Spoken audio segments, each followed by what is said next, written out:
ओ हे वैष्णव ठाकुर।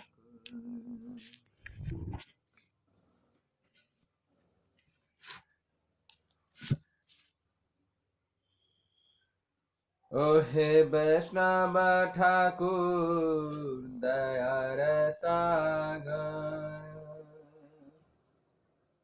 ओ हे वैष्णव ठाकुर दया सागर। ए दासे करुणा करी, ए दासे करुणा करी। दियापन छाया सोना है माया, दियापन छाया सोना है माया। तुम्हारा चरण धारी, तुम्हारा चरण धारी। ओ हे वैष्णव ठाकुर दयार सागर। हे दास करुणा कारी, ओ हे वैष्णव ठाकुर। छाया वेगदामी छाया दस साधी, छाया वेगदामी छाया दस साधी। छाया गुण देह दासे, छाया गुण देह दासे। छाया सतसंग देह है अमाया, छह सतसंग देह है अमाया। बसे छी संगरासे, बसे छी संगरासे।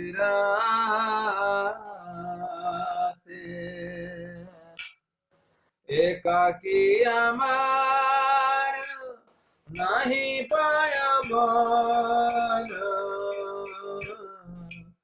एकाकी अमार नहीं पाया बल।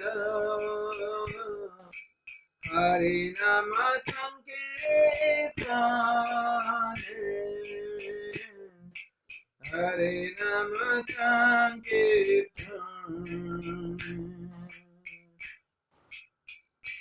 तुम्ही कृपा करी सदा बिंदु दिया, तुम्ही कृपा करी सदा बिंदु दिया। देह कृष्ण नाम धने, देह कृष्ण नाम धने। कृष्ण से तुम्हारा कृष्ण बीते पार, कृष्ण से तुम्हारा कृष्ण जीते पार। तुम्हार सकतिया छे, तुम्हारा सकतिया छे। आमी तो कंगाल, आमी तो कंगाल, कृष्ण कृष्ण बोले।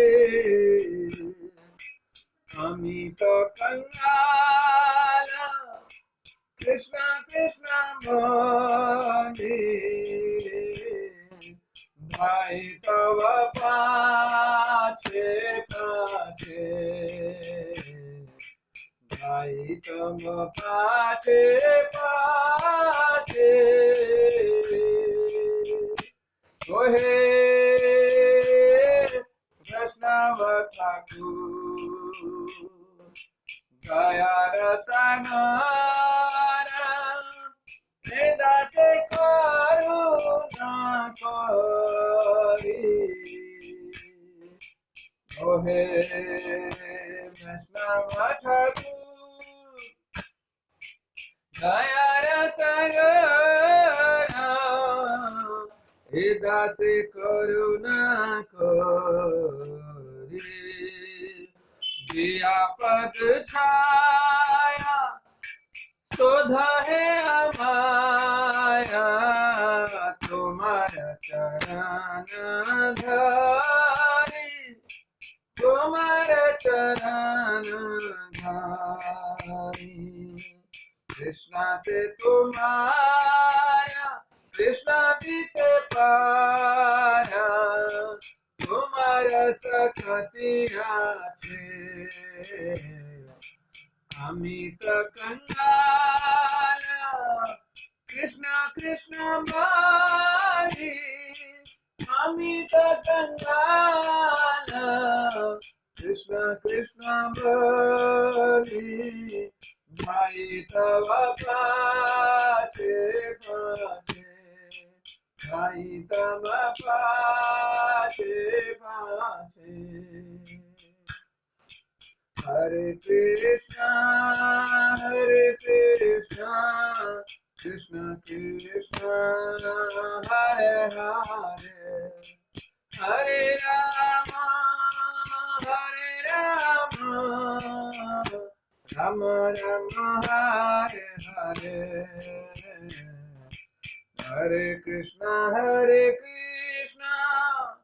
कृष्ण कृष्ण हरे हरे हरे राम राम राम हरे हरे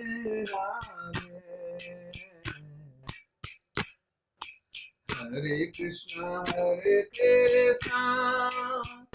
कृष्ण कृष्ण हरे हरे हरे राम राम राम हरे हरे हरे कृष्ण कृष्ण कृष्ण हरे हरे हरे राम राम राम हरे हरे जय राधे श्याम राधे श्याम जय राधे श्याम जय राधा गोविंद राधा गोविंद श्री राधे जय सीताराम लक्ष्मण हनुमान सीता राम लक्ष्मण हनुमान जय गौर निताय जय गौर निताय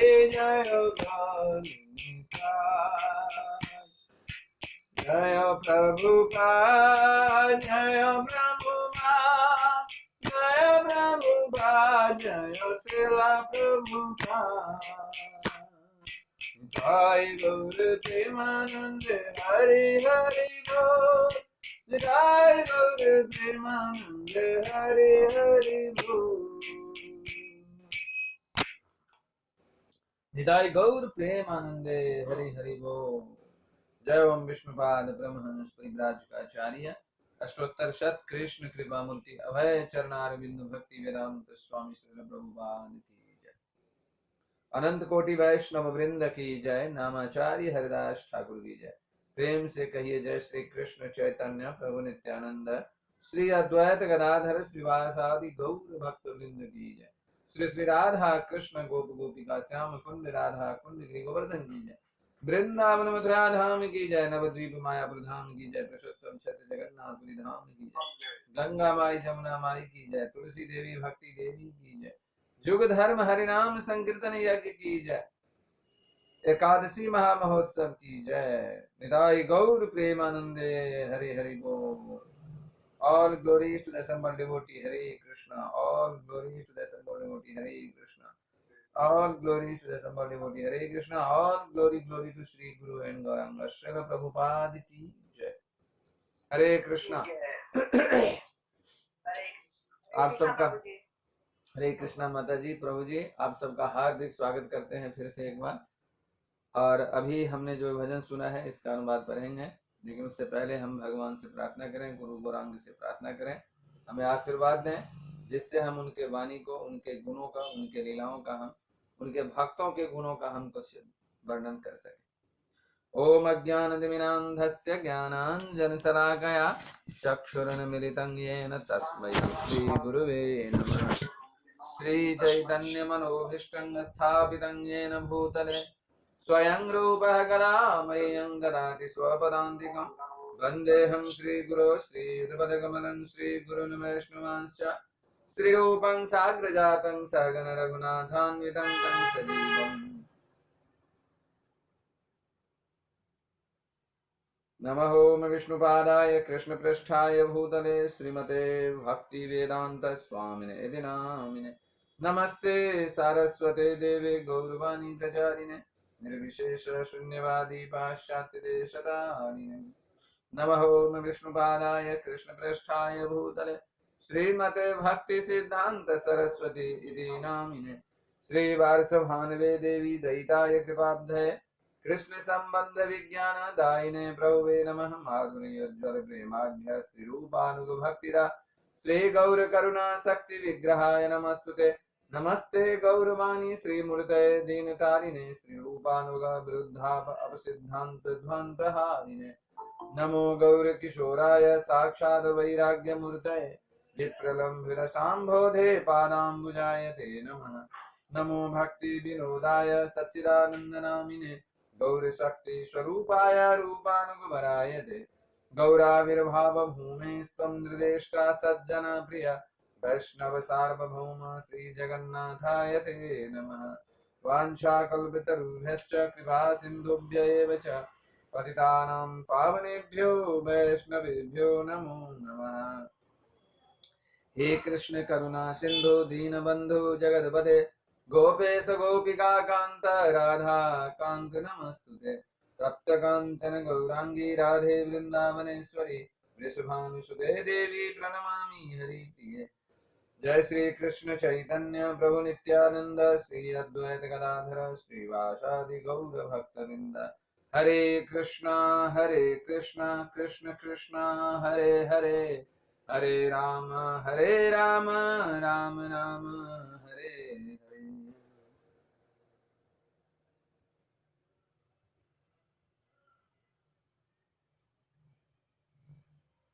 हरे कृष्णा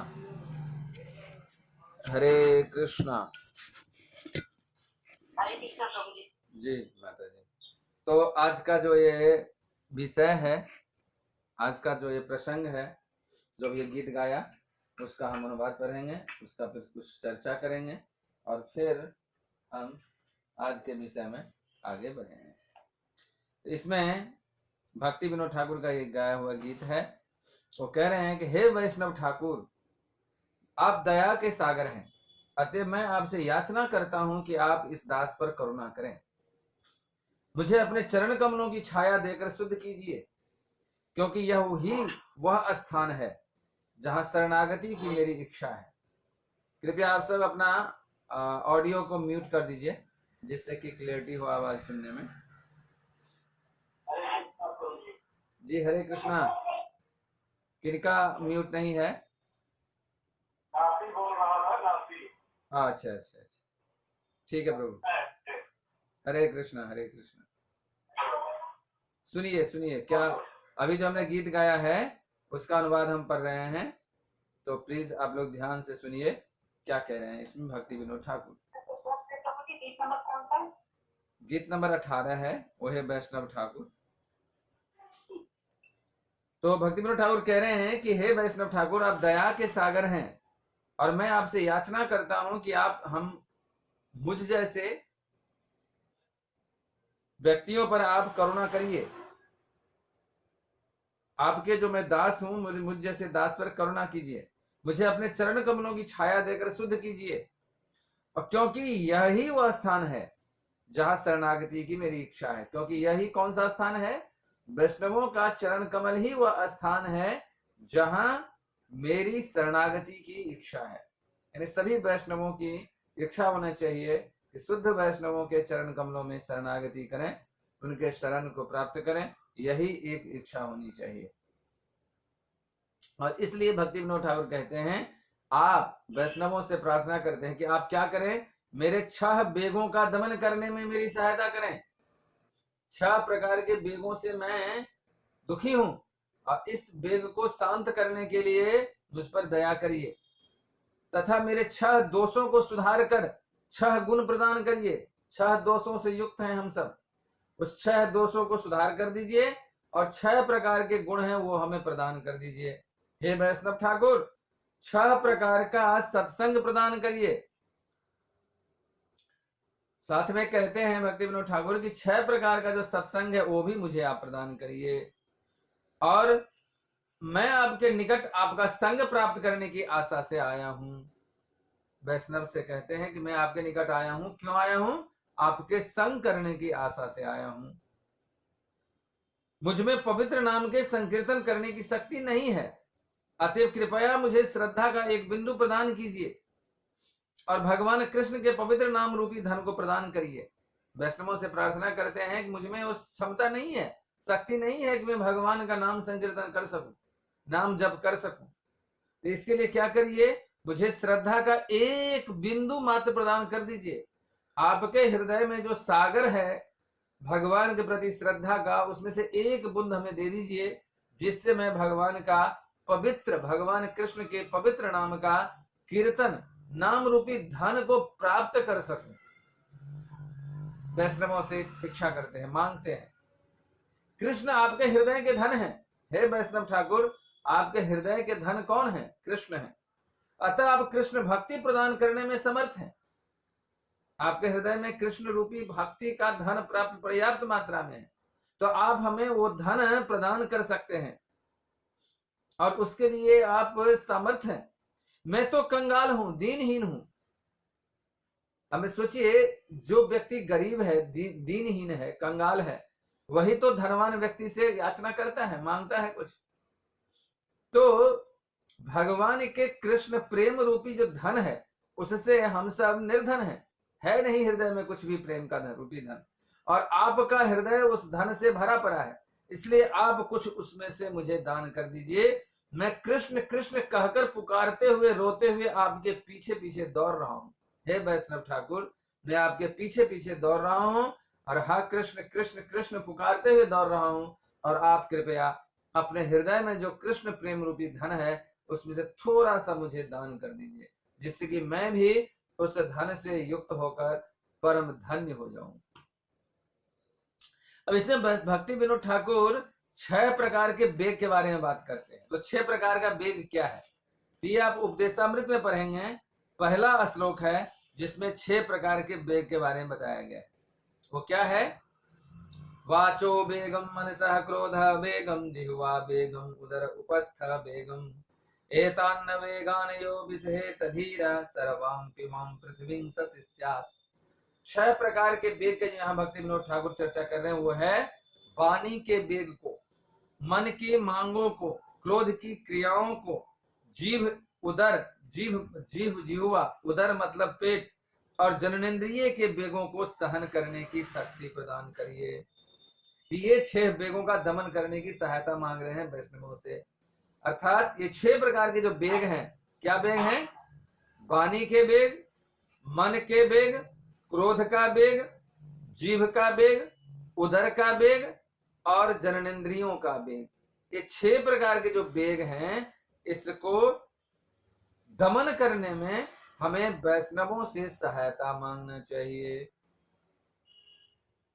तो 6 प्रकार के बेग आगे बताए हैं। 6 दोष। 6 दोष कौन सा है? इसी उपदेशामृत में दूसरे श्लोक पढ़ेंगे तो वहां 6 प्रकार के दोषों से हम लोग युक्त हैं। 6 दोष क्या है? अत्याहारः प्रयासश्च प्रजल्पो नियमाग्रह जनसंगश्च लौल्यश्च सद्भिर्भक्तिर्विनश्यति। ये जो 6 प्रकार के दोष है जिसके कारण हमारी भक्ति विनष्ट हो जाती है, समाप्त हो जाती है। ये 6 प्रकार के दोष क्या हैं? सबसे पहला है आवश्यकता से अधिक खाना या आवश्यकता से अधिक धन संग्रह करना, पहला दोष, जो कि भक्ति में बाधक बनता है। ये 6 प्रकार के दोष हैं। दूसरा है उन सांसारिक वस्तुओं के लिए अत्यधिक उद्यम करना, परिश्रम करना, जिनको प्राप्त करना अत्यंत कठिन है। वो सांसारिक वस्तु, वो भौतिक वस्तु जिसके लिए घोर परिश्रम करते हैं, दिन रात परिश्रम करते हैं, और जिसको प्राप्त करना अत्यंत कठिन है, यह भी अत्यधिक परिश्रम करे, ये दूसरा दोष है हमारे में। तीसरा दोष सांसारिक विषयों के बारे में अनावश्यक बातें करना, प्रजल्पा, सांसारिक विषयों के बारे में जिसकी आवश्यकता नहीं है फिर भी हम लोग बात करने में अपने समय को बर्बाद करते हैं, ये है तीसरा दोष। चौथा दोष क्या है? शास्त्रीय विधि विधानों का आध्यात्मिक उन्नति के लिए नहीं अपितु केवल नाम के लिए अभ्यास करना, शास्त्र के विधि विधानों को त्याग कर स्वतंत्रता पूर्वक या मनमानी करना, ये चौथा दोष है। शास्त्रीय विधि विधानों का पालन नहीं करना और उनमें जो विधि विधान है उसको त्याग देना, छोड़ देना, और स्वतंत्रता पूर्वक अपने मनमानी करना, ये हम लोगों का चौथा दोष है। पांचवा दोष ऐसे सांसारिक प्रवृत्ति वाले व्यक्तियों की संगति करना जो कृष्ण भक्ति में रुचि नहीं रखता, यानी ऐसे लोगों के साथ संग करना जो कृष्ण भक्त नहीं है, ये पांचवा दोष है। छठा दोष सांसारिक उपलब्धियों के लिए ललायित होना। सांसारिक उपलब्धि क्या है? नाम, यश, प्रतिष्ठा, पूजा, लाभ, ये सांसारिक उपलब्धियां हैं। इसको प्राप्त करने के लिए हृदय में लालसा रखना, ये 6 प्रकार के दोष बताए गए हैं। और इस दोष को कह रहे हैं भक्ति विनोद ठाकुर, इस दोष को सुधार कर दीजिए, इस दोषों को सुधार करिए। श्री रूप गोस्वामी पाद कहते हैं उपदेशामृत में, ये 6 दोष यदि हैं तो भक्ति में प्रगति नहीं कर सकते। भक्ति में प्रगति में ये अत्यंत बाधक है, ये 6 दोष। इस 6 दोषों से मुक्त होना होगा। उसका भक्ति विनोद ठाकुर क्या कहते हैं कि 6 गुण प्रदान कर दीजिए। तो 6 गुण क्या है जिससे भक्ति में हम प्रगति करेंगे? ये तीसरे श्लोक में रूप गोस्वामी बताते हैं उपदेशामृत में, तीसरे श्लोक में। वो क्या है? उत्साह निश्चया धैर्या तत्तत् कर्म प्रवर्तनात् संग त्याग सतो वृत्ते षड्भिर्भक्ति प्रसिद्धते। 6 प्रकार के जो गुण हैं वो क्या हैं? शुद्ध भक्ति के लिए 6 सिद्धांत बताए गए हैं। वो पहला क्या है? उत्साही बने रहना, उत्साह, जोश में रहना, उत्साह में रहना, उमंग में रहना, जो निश्चय किया है उसको पूरा करने के लिए पूर्ण रूप से लग जाना, जो संकल्प लिया है उसको पूरा करने के लिए उत्साह में रहना। दूसरा, निश्चय के साथ प्रयास करना, निश्चय के साथ प्रयास करना, जो आपने संकल्प लिया है उसको निश्चय दृढ़ता पूर्वक और उसको पूरा करने के लिए पूर्ण प्रयास करना, ये दूसरा गुण है जिससे भक्ति में वृद्धि होगी। तीसरा, धैर्यवान बना रहना, धैर्यवान होना, धैर्य रखना। ऐसा नहीं आज हमने प्रयास किया, आज शुरू किया, कल से मुझे फल मिलना शुरू हो जाए। भक्ति में भी कभी कभी लोग तुरंत चाहते हैं कि अरे 10 दिन हो गया, 1 महीना हो गया, 2 महीना हो गया। अभी एक भक्त हैं जो मेरे संपर्क में है, वो कहते हैं कि प्रभु जी 3 महीना से जप तो कर रहा हूं लेकिन जप बढ़ नहीं रहा है, कुछ लाभ नहीं दिखाई दे रहा है। तो इसके लिए धैर्य आवश्यक है। चौथा, नियामक सिद्धांतों के अनुसार कर्म करना। नियामक सिद्धांत क्या? जैसे श्रवण, कीर्तन, स्मरण, ये भगवान श्री कृष्ण का श्रवण, कीर्तन, स्मरण करना, ये एक नियामक सिद्धांत है, इसको पूर्ण रूपेण पालन करना। पांचवा है अभक्तों की संगति को त्याग कर देना। जो अभक्त है उसकी संगति बिल्कुल ही नहीं करना, अभक्तों से दूर रहना। छठा है पूर्ववर्ती आचार्यों के चरण चिन्हों पर चलना। जो पूर्व में आचार्यगण हुए हैं उन्होंने जो मार्ग बताए हैं जो विधि बताया है उस पर हमें चलना, ये है छठा गुण। ऐसा यदि ये 6 गुणों को, 6 सिद्धांतों को यदि अपनाएंगे तो रूप गोस्वामी कहते हैं कि इसमें निसंदेह शुद्ध भक्ति की पूर्ण सफलता प्रति आश्वस्त करते हैं रूप गोस्वामी पाद। ये 6 प्रकार की क्या है? गुण प्रदान करना। अब 6 प्रकार के संग, सत्संग 6 प्रकार के, वो क्या है? वो है चौथा श्लोक। चौथे श्लोक में देखिए रूप गोस्वामी क्या कहते हैं, जिससे संगति प्राप्त होगी। वो क्या है? ददाति प्रतिगृह्णाति गुह्यम आख्याति पृक्षति भुंक्ते भोज्यते चैव षड्विधं प्रीति लक्षणम। संग करने का 6 जो गुण है वो है ददाति प्रतिगृह्णाति, दान में उपहार देना और दान स्वरूप उपहार स्वीकार करना। दान अर्थात दान देना और दान लेना। दूसरा, विश्वास में आकर अपने मन की बातों को प्रकट करना। विश्वास में आकर अपने मन की बातों को प्रकट करना, यह है दूसरा। तीसरा क्या है? तीसरा व्यवहार क्या है? गोपनीय ढंग से पूछना। जिन पर पूर्ण विश्वास हो उनसे अपनी अंतरंग बातें, हृदय की बातें जिज्ञासा करना, पूछना। चौथा है प्रसाद ग्रहण करना। जब निमंत्रित हो, कहीं से निमंत्रण मिले, खासकर वैष्णवों से, वहां जाकर प्रसाद ग्रहण करना। और छठा है प्रसाद अर्पित करना। भक्तों को बुलाकर अपने घर पर और उनको प्रसाद खिलाना, ये छठा है। ये 6 जो नियमों को पालन करने से क्या होगा? भक्त के आपस में प्रेम पूर्ण व्यवहार के ये 6 लक्षण हैं। ऐसा करने से भक्तों के साथ प्रेम पूर्ण व्यवहार होता है और भक्तों के साथ आदान प्रदान बढ़िया होता है। ये 6 बताए हैं भक्ति विनोद ठाकुर कि इससे संग प्राप्त कर सकते हैं। भक्तों का संग प्राप्त करने का ये 6 विधि बताया। तो ये हमने चर्चा किया। आज जो हमने गीत गाए उसमें भक्ति विनोद ठाकुर की जो मैसेज है उसके बारे में हमने चर्चा की। आगे हम चलते हैं अब अपने विषय पर। आज यद्यपि एकादशी व्रत है, मैं आशा करता हूं कि आप सब ने प्रसाद ले लिए होंगे, क्योंकि आज कुछ समय हम ज्यादा लेना चाहेंगे। विषय ऐसा है, आज के जो विषय हैं उसमें निश्चित रूप से अभी जो हम विषय पढ़ रहे हैं स्कंद 3 अध्याय 23 श्लोक संख्या 4, 5, 6 3 श्लोक पढ़ेंगे। ये जो प्रसंग है ये पति परायण स्त्री का क्या लक्षण है, क्या गुण है, इसके बारे में। तो इसके बारे में अन्य जगहों से भी हम चर्चा करेंगे। सबसे पहले हम स्कंद 3 अध्याय 23 चौथा श्लोक 5वां श्लोक एक साथ है, दोनों पढ़ेंगे, उसका अनुवाद तात्पर्य पढ़ेंगे, फिर हम छठा श्लोक पढ़ेंगे। क्या कहते हैं चौथे श्लोक में? स वै देवर्षि वर्यसतां मानवीं समनुव्रतां दैवाद गरीयसः प्रत्युर आसासानं महाशिषः कालेन भूयसा क्षामां कर्षितां व्रतचर्यया प्रेम गदगदया वाचा पीडितः कृपया ब्रवीत। अनुवाद इस प्रकार से है। पति परायणा मनु की पुत्री अपने पति को विधाता से भी बड़ा मानती थी।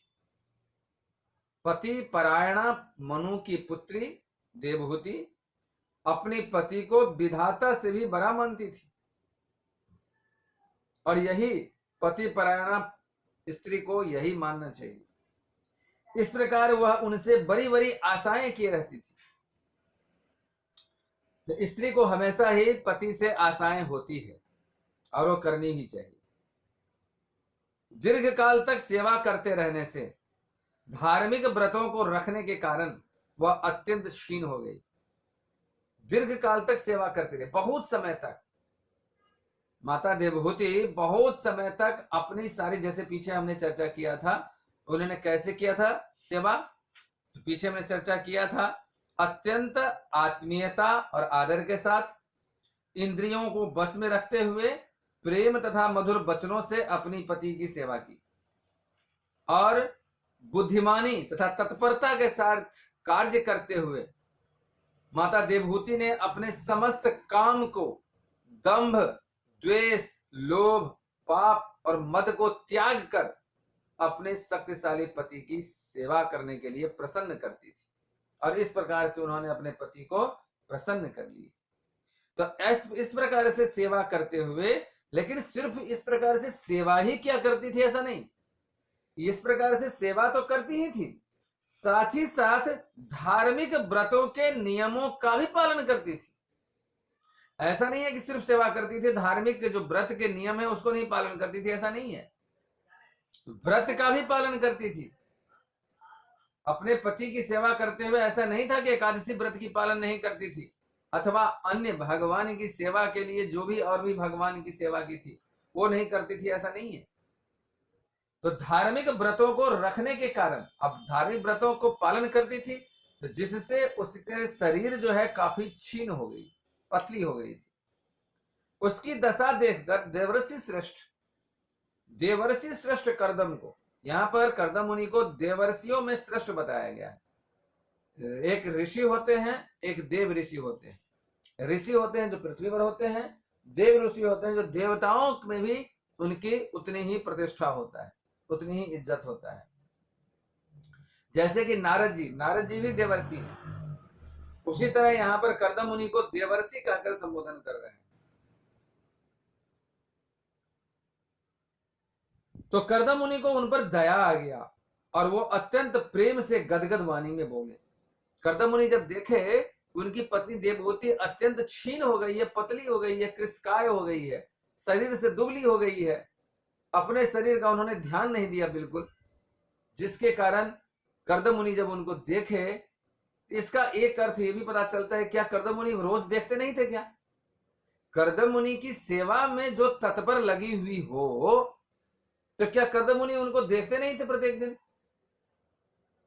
ऐसा नहीं था, कर्दम मुनि देखते तो थे लेकिन ध्यान नहीं देते थे, क्योंकि कर्दम मुनि भगवान के भक्ति में इतने तल्लीन थे कि पत्नी की स्थिति, माता देवहूति की स्थिति पर उन्होंने ध्यान ही नहीं दिया। इससे यह अर्थ निकलता है। और एक दिन जब ध्यान गया तो देखा तो उनके हृदय में बड़ा दया आ गया कि स्त्री कितनी सेवा की, और आगे श्लोक में इस बात को चर्चा करेंगे। तो यह तात्पर्य में हम पहले पढ़ते हैं कि श्रील प्रभुपाद क्या तात्पर्य में हमें समझा रहे हैं, बता रहे हैं। पत्नी के पति की ही कोटि की होने की अपेक्षा की जाती है। प्रभुपाद लिखते हैं पत्नी का पोजीशन क्या होना चाहिए, कोटि मतलब यहां पर प्रकार, उसी प्रकार का, जैसा पति हो वैसा ही पत्नी भी होना चाहिए। उसे पति के सिद्धांतों के पालन के लिए उद्यत रहना चाहिए, तभी जीवन सुखी रह सकता है। यानी पति का जो सिद्धांत है, पति की जो नियम बनाए हुए हैं, उन नियमों के पूर्ति करने में जब हम पति की सहायता करते हैं, तो ये बताया गया है कि ऐसा जो दाम्पत्य जीवन है, पति पत्नी का जीवन है, वो सुखमय जीवन होता है, आनंदमय जीवन होता है।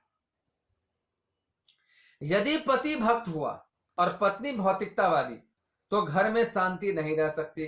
प्रभुपाद बताते हैं यदि पति कृष्ण भक्त है और पत्नी यदि कृष्ण भक्त नहीं है, अथवा इसके विपरीत भी समझे, यदि पत्नी कृष्ण भक्त है और पति कृष्ण भक्त नहीं है, तो ऐसे घर में शांति नहीं रहेगी। इसलिए क्या करना चाहिए, पति कृष्ण भक्त है तो पत्नी को कृष्ण भक्त बन जाना चाहिए, और यदि किसी की पत्नी कृष्ण भक्त है तो पति को भी कृष्ण भक्त बन जाना चाहिए। इसलिए हम लोग प्रीचिंग करते हैं तो ये बताते हैं कि दोनों एक साथ कृष्ण भक्ति करें, तो उनके लिए भक्ति करना थोड़ा सा सरल हो जाता है, अथवा यदि ऐसा नहीं है तो कठिन हो जाता है। उदाहरण प्रभुपाद यहां पर प्रस्तुत करते हैं।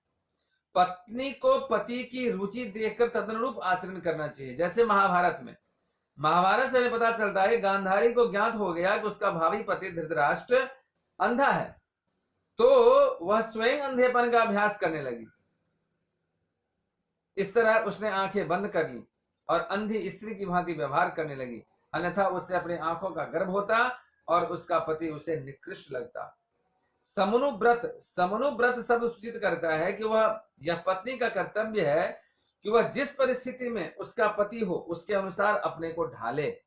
समनुव्रत का मतलब यह है कि पति जिस अवस्था में हो, जिस स्थिति में हो, पत्नी का कर्तव्य है कि अपने पति के अनुसार अपना जीवन को ढाल ले, अनुरूप बना ले। निसंदेह यदि पति कर्दम के समान महान हुआ तो उसके अनुगमन से अच्छा फल निकलता है। यहां प्रभुपाद लिख रहे हैं निसंदेह, इसमें कोई संदेह नहीं है। किंतु यदि पति कर्दम के समान महान भक्त न हो तो भी पत्नी का यह कर्तव्य है कि वह अपने पति की रुचि के अनुसार ढले। प्रभुपाद लिख रहे हैं कोई प्रश्न कर सकता है, यहाँ तो कर्दम मुनि महान भक्त थे और उनके अनुसार पत्नी ने उनकी सेवा की और उनके अनुसार अपने को ढाल ली तो ठीक है, लेकिन जिनका पति कर्दम जी जैसे या भक्त नहीं है, फिर वैसे में क्या करें?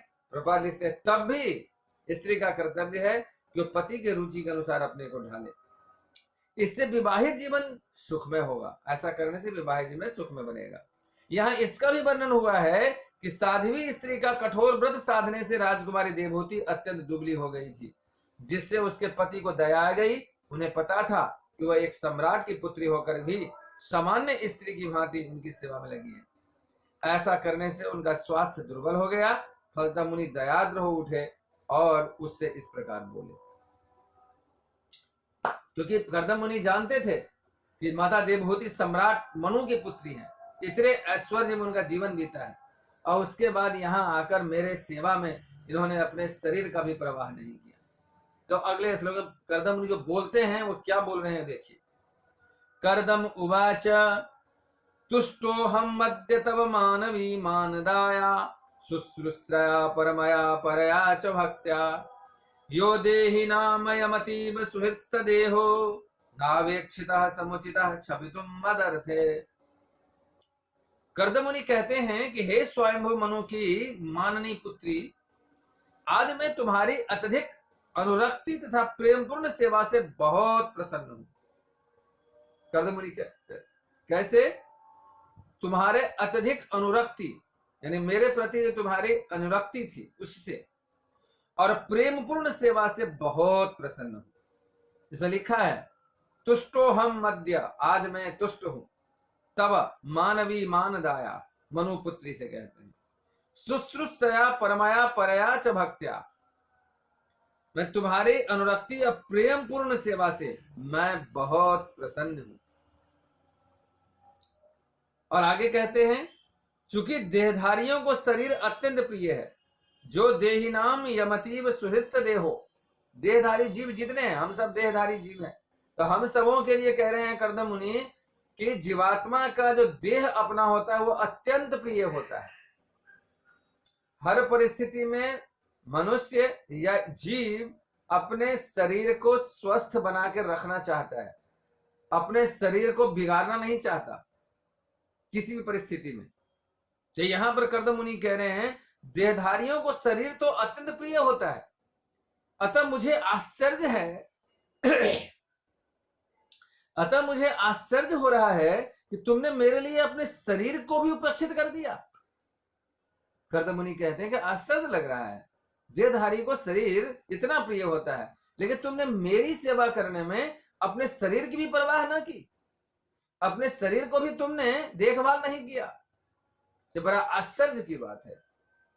कर्दम मुनि को आश्चर्य लग रहा है कि ऐसे ऐश्वर्य में जीने वाली, ऐसे धनवान, ऐसे सम्राट की पुत्री और मेरी सेवा करने में इसने अपने शरीर का भी परवाह ना की, शरीर को भी इसने बर्बाद कर लिया। तात्पर्य प्रभुपाद बताते हैं यहां यह बतलाया गया है कि सबको अपना शरीर अत्यंत प्रिय है, किंतु देवहूति अपने पति के प्रति इतनी श्रद्धालु थी कि वह न केवल अत्यंत अनुरक्ति, सेवा तथा सम्मान से पति की सेवा कर रही थी, वरन उसे अपने स्वास्थ्य तक की परवाह नहीं थी। प्रभु जी आवाज आ रहा है, किनका अनम्यूट हो गया? अभय निमाई प्रभु। प्रभु आप अनम्यूट क्यों कर देते हैं? नहीं, हमारे जो है बार बार बंद हो रहा है और मैं दोबारा रिकनेक्ट कर रहा हूँ। प्रभु तो अब पता नहीं हो सकता है इसमें हो गया। म्यूट रखिए प्लीज। अभी भी म्यूट नहीं हो रहा है, आप छोड़ दीजिए, मैं कर रहा हूं, आप छोड़ दीजिए। आपका म्यूट क्यों नहीं हो रहा है?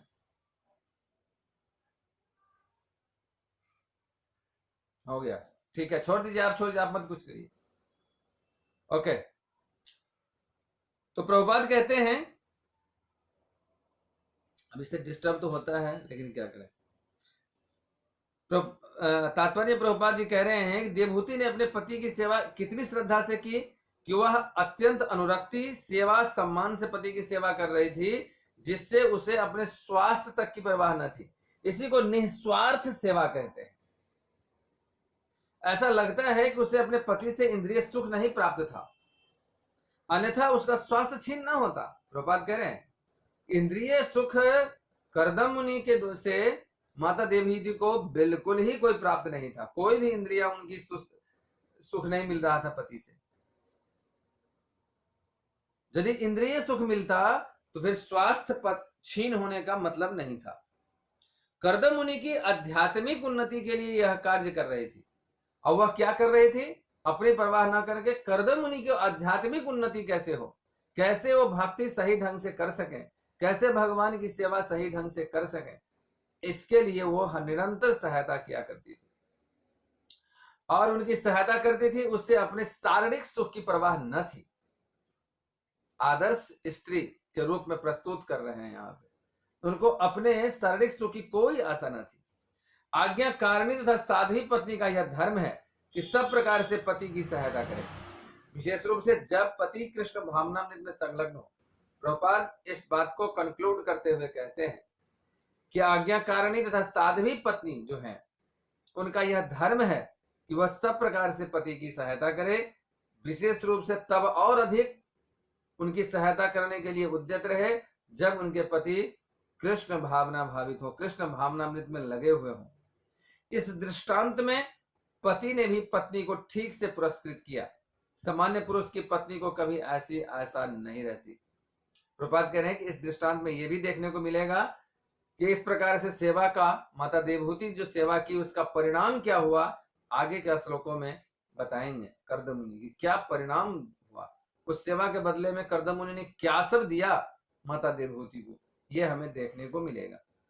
अब मैं जो सेवा है इसके दृष्टांत के रूप में अन्य ग्रंथों से, अन्य ग्रंथ नहीं, भागवत से ही हम चर्चा करेंगे। पहले हम वो करेंगे, वो प्रसंग आता है 8वें स्कंद में।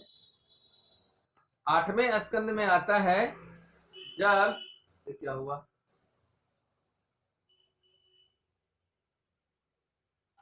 मेरा लैपटॉप बंद हो गया। आपकी आवाज तो आ रही है? Hare Krishna. Oh my God.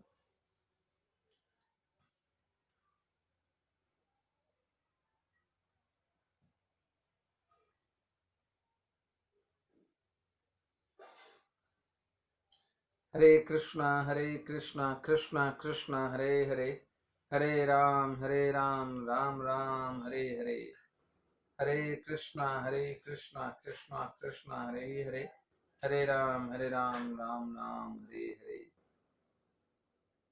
क्षमा प्रार्थी हूं मैं, कुछ देर के बाद फिर प्रारंभ करते।